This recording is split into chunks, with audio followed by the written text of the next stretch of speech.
At exactly 12:17 on a bright Tuesday afternoon, Rowan Mercer stood frozen in the middle of the most expensive restaurant in the city, staring at the woman who could destroy his career with a single sentence. She was his CEO, the most powerful person in the company, and the last woman on earth he expected to see sitting across from him. Rowan had spent 3 years keeping his private life hidden from everyone at work, especially her. He was a single father struggling to raise his 8-year-old daughter while working long hours just to keep a roof over their heads. But now, as the woman slowly leaned toward him and whispered the words that would change everything, his heart nearly stopped. "Don't run, Rowan. I'm your blind date." Before we continue, if you believe kindness can change a person's life and that everyone deserves a second chance, please like this video, share it with someone who needs hope today, leave a comment, and subscribe to Epic Story Hub for more emotional stories. Rowan had never imagined that his lunch break would become the most terrifying moment of his life. Just that morning, he had promised his daughter, Juniper, that he would be home before sunset. He had packed her favorite strawberry sandwich into her school lunchbox, tied her shoelaces when she complained they kept coming undone, and kissed her forehead before rushing toward work. His little girl had looked up at him with those bright, trusting eyes and asked whether he was ever going to stop being so busy. Rowan had smiled and told her that one day things would become easier. He didn't know whether he was promising her the truth or simply giving them both something to believe in. Since losing his wife 4 years earlier, every day had been a battle between exhaustion and responsibility.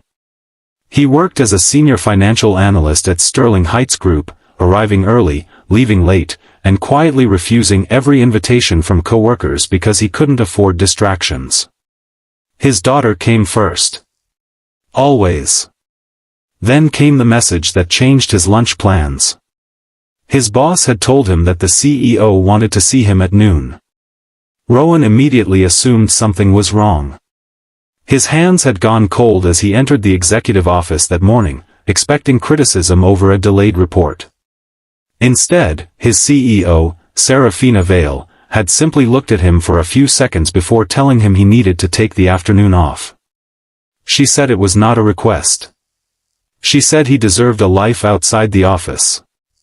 Rowan had been confused, almost suspicious, because Seraphina was known for being brilliant, demanding, and nearly impossible to read. She had built the company from a struggling family business into one of the fastest-growing firms in the region. Employees respected her, but very few actually knew her. Rowan certainly didn't. He thanked her and left, unaware that she had watched him walk away with a sadness hidden behind her professional expression. At lunch, Rowan entered the restaurant his friend had chosen for him, convinced he was doing something foolish. His best friend, Merrick, had spent weeks insisting that Rowan needed to meet someone. He had arranged a blind date without giving Rowan many details, claiming that the woman was kind, intelligent, and understood what it meant to have responsibilities. Rowan had almost cancelled several times.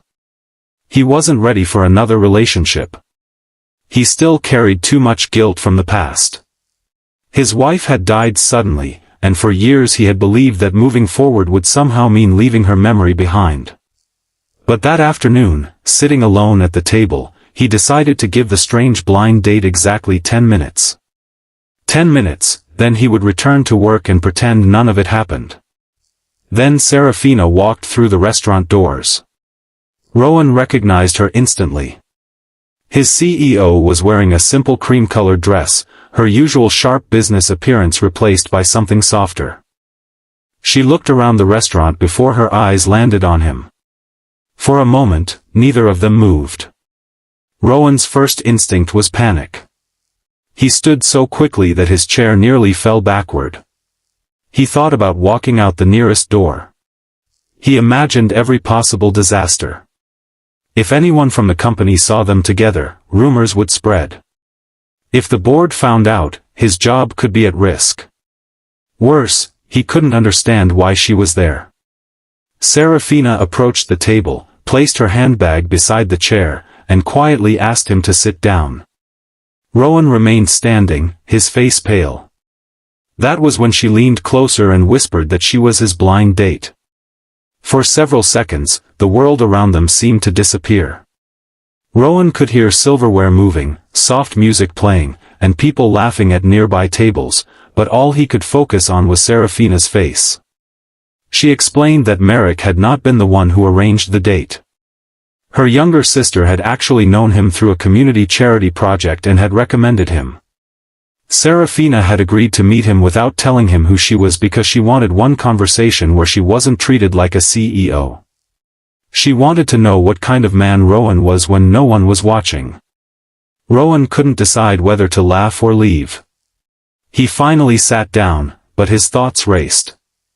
He told her that this was inappropriate and that she was his employer.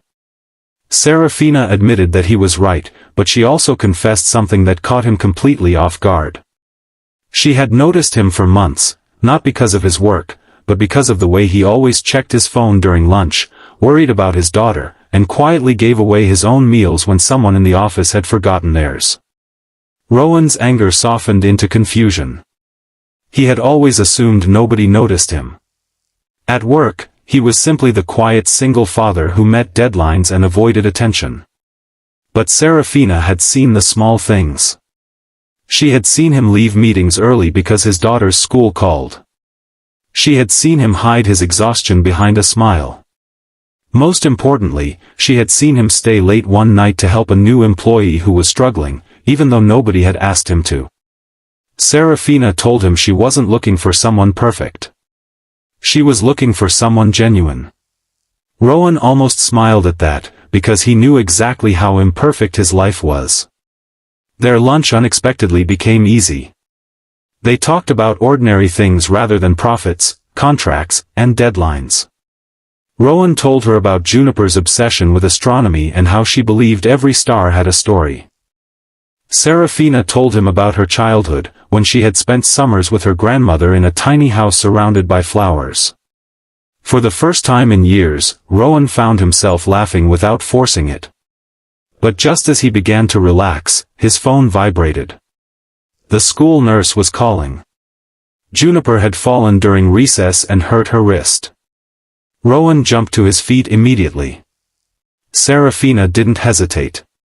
She offered to drive him. Rowan refused at first, but the fear in his daughter's situation overwhelmed his pride. They rushed outside into the warm afternoon sunlight, and within minutes they were speeding toward the school. Rowan spent the entire drive staring at his phone, blaming himself for not being there. Seraphina noticed his trembling hands. She told him that being a good father didn't mean being present for every second of his child's life. It meant making sure the child knew they were loved, even when life became difficult. Rowan looked at her and realized she wasn't saying those words as a CEO. She was saying them as a woman who understood loneliness. At the school, Juniper sat in the nurse's office with a small bandage around her wrist. The moment she saw her father, she smiled through her tears.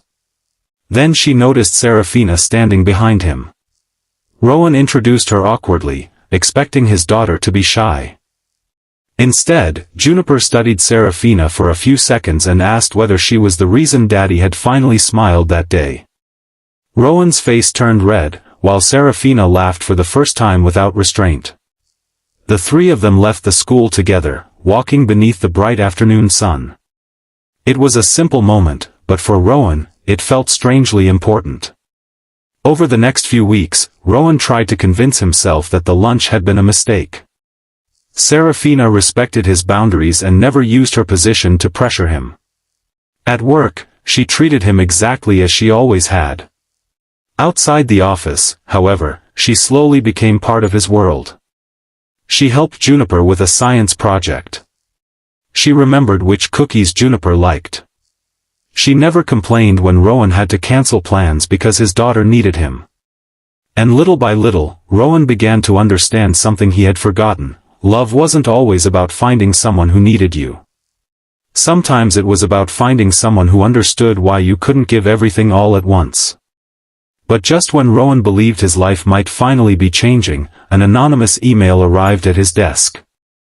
It contained photographs of him with Seraphina and a message warning that if he didn't resign from Sterling Heights Group, the photographs would be sent to the board. Rowan immediately feared the worst. He didn't want his career to disappear. He didn't want his daughter to lose the security he had fought so hard to build. More than anything, he didn't want Seraphina's reputation destroyed because of him. That evening, he made a painful decision. He would end the relationship before it could hurt her. The following afternoon, Rowan waited outside Seraphina's office with a resignation letter in his hand. His heart was breaking, but he convinced himself that this was what a responsible father did. He placed the letter on her desk and told her that he couldn't allow his personal life to damage the company. Seraphina looked at the paper but didn't touch it. Then she asked him why he always believed that he had to carry every burden alone. Rowan had no answer. She told him that she knew about the photographs. She had received the same threats. But instead of being afraid, she had investigated the source. The truth stunned him. The photographs had been taken by a senior executive who had been secretly manipulating company accounts and wanted Rowan gone because Rowan had discovered irregularities in the financial reports. The supposed scandal was simply a distraction. Rowan's integrity had made him dangerous to someone who believed nobody would protect a quiet employee. Seraphina had already contacted the authorities and the board. She had protected Rowan, not because he was her employee, but because she believed he deserved to know that he wasn't alone anymore. Rowan's eyes filled with tears. For years, he had believed strength meant never asking anyone for help. He had raised Juniper while working himself exhausted because he was terrified that depending on someone would eventually lead to disappointment. But standing in that office, he finally understood that accepting kindness wasn't weakness. It was courage. Seraphina stepped closer and told him that she wasn't asking him to forget his past, and she wasn't asking him to choose between love and his daughter. She simply wanted to walk beside him, if he would let her. That evening, Rowan returned home before sunset. Juniper was sitting by the window drawing pictures of stars. She looked up and asked whether he was sad. Rowan smiled through tears and told her that sometimes people enter your life when you least expect them, and sometimes they help you remember that tomorrow can be better than yesterday. Juniper looked at the drawing in her hands and quietly added another star to it. She said she wanted to give that star to Seraphina because every family needed one person who could help everyone find their way home. Months later, Rowan stood beneath the same afternoon sky where his life had unexpectedly changed. He no longer felt like a man running from happiness. He had learned that grief could remain in your heart without preventing new love from entering it. Juniper had found someone who cared for her deeply, Rowan had found a woman who respected both his responsibilities and his scars, and Seraphina had found something she had never expected from the man she first met as an employee, a family that didn't care about her title, her money, or her power. They cared about who she was when the world stopped watching. And perhaps that was the greatest lesson of all. Sometimes the person you are desperately trying to escape is the person who has been sent into your life to help you stop running. Sometimes a blind date isn't really about meeting a stranger. Sometimes it is about finally seeing someone who was there all along. If this story touched your heart and reminded you that kindness, patience, and second chances can change lives, please like the video, share it with someone who needs a little hope, and subscribe to Epic Story Hub for more stories that stay with you long after they end. Before you leave, comment "second chance" below if you believe everyone deserves the opportunity to begin again. Because Rowan learned something that afternoon that he would never forget, you don't have to stop loving the people you've lost in order to love someone new. You don't have to forget your pain to find happiness. And sometimes, the most beautiful chapter of your life begins at the exact moment you think your story is already over.